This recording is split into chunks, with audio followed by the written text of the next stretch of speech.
జీవితంలో ఏది నేర్చుకున్నా నేర్చుకోకపోయినా మనిషిని గుర్తించడం మాత్రం నేర్చుకో. ఎందుకంటే అందరూ కనిపించినంత మంచివాళ్ళు ఉండరు.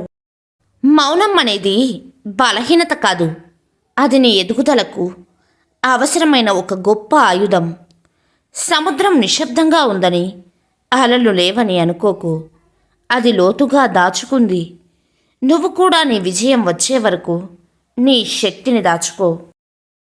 అప్పు చేసేటప్పుడు ఈ ఇబ్బందులు మాత్రమే కనిపిస్తాయి, కానీ తిరిగి ఇచ్చేటప్పుడు చుక్కలు కనిపిస్తాయి. ఆ అనుభవంతో చెప్తున్నా, ఆ అప్పు చేసేటప్పుడు జాగ్రత్త మిత్రమా. జీవితంలో ప్రతి అడుగు ఒక నది ప్రవాహం లాంటిది. ఎంతో వేగంగా మొదలైన ప్రవాహం ఏదో ఒక చోట తగ్గి చిన్నగా సాగుతుంది.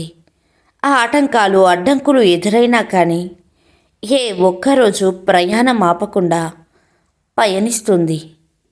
సమయం వచ్చిన వెంటనే బిరబిరమని ఉరుకులెత్తుతూ తీరం వైపు పరుగులు పెడుతుంది. తన స్థావరాన్ని చేరుకుంటుంది. అలాగే జీవితం కూడా అంతే. మందగించిందని, కాలం కలిసి రాలేదని ప్రయత్నాన్ని మానవద్దు, అలా ఆగిపోవద్దు. ప్రతి ఒక్కరికి ఒక సమయం వస్తుంది, అనుకున్నది తప్పక ఫలిస్తుంది.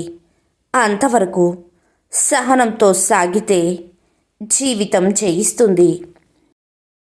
ఆర్థిక స్తోమత లేదని నిరాశపడకు, అర్థవంతమైన జీవితం లేదని గర్వపడు. లక్షలు సంపాదించట్లేదని లోకువగా చూస్తే ఎవరిని లెక్క చేయకు.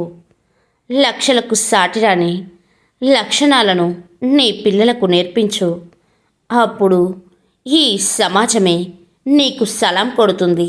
ఇల్లు కన్నా చిన్నవి గదులు, గదుల కన్నా చిన్నవి తలుపులు, తలుపుల కన్నా చిన్నది తాళం, తాళం కన్నా చిన్నది తాళం చెవి. కానీ చిన్న తాళం చెవితో మొత్తం ఇంటిలోకి వెళ్ళవచ్చు.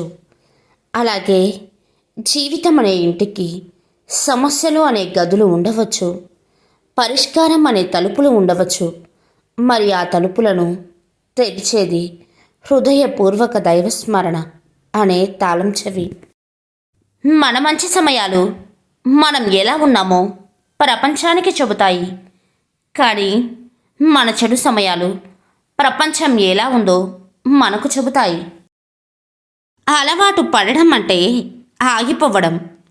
నువ్వు ఒక దగ్గర ఉంటే వాళ్ళకి అది నీ నమ్మకం కాదు, నీ అవసరం. బానిసగా చావకు, నీ విలువను పెంచుకుంటూ సాగిపో. అవమానం అనేది నిన్ను ఆపే గోడ కాదు, నిన్ను ముందుకు నెట్టే ఇంధనం. లోకం నిన్ను తక్కువ చేసినప్పుడు నీ విలువేంటో చూపించాల్సిన సమయం వచ్చిందని అర్థం. నలుగురికి నచ్చే నువ్వు మరో నలుగురికి నచ్చాలని లేదు. 10 మంది మెచ్చుకునే నిన్ను మరో 10 మంది తిట్టుకోవచ్చు. ఎందుకంటే నీ వ్యక్తిత్వం నీది, ఎదుటివారి ఆలోచన నీది కాదు. అందుకే ఎప్పుడూ ఎవరి మెప్పు కోసమో గొప్ప కోసమో కాదు, నీకోసం నువ్వు నిజమైన వ్యక్తిత్వంతో జీవించు.